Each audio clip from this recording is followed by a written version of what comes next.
Hello YouTube, this is VidHead85 here, and I want to talk a little bit about DOMA and about a lot of criticism that Bill Clinton, there were a lot of people out there saying, well, he should have took a stand and that he shouldn't have signed the bill called DOMA, the so-called Defense of Marriage Act.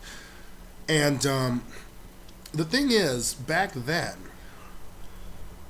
there wasn't the visibility that we have now.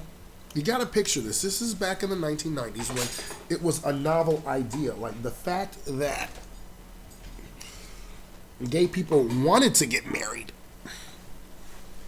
caused much more of a stir than ACT UP or any of the activist organizations ever could. It was simply, they want to be like us now. In the 1970s and 1980s, it was all, they're not like us, so we can't grant them, civil marriage. They're not like us, so we can't have them adopting. They're not like us, so we can't have them doing this. It's all hedonism and the next orgasm and all this other stuff. And now the goalpost, as Dan Savage has said, has moved to entirely, we're a threat because we want to marry. We're a threat because we want to have a family.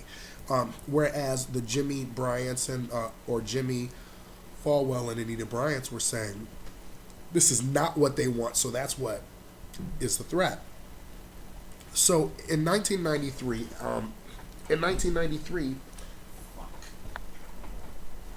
yeah, okay, excuse me. In 1993, when the Hawaii Supreme Court says that it will be that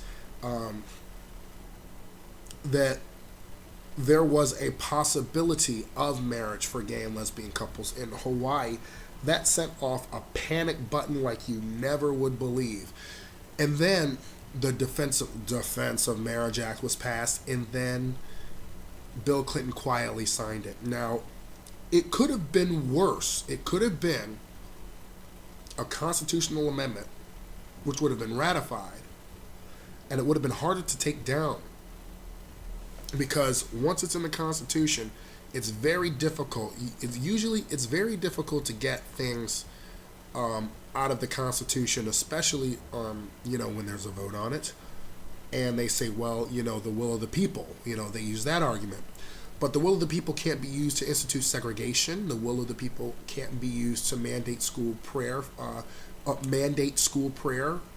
will of the people can't be used for all these certain things. So now the whole thing is simply, the political climate was difficult at the time, as it is when you have both chambers full of Republicans, But the whole thing is, if he wouldn't have signed it, that definitely would have been ammo in his re-election campaign. But we got to understand that it was not possible to fight that off at the time. It just wasn't a reality. So give Bill Clinton some slack. Cut him some slack, okay? Yeah, he regrets signing it.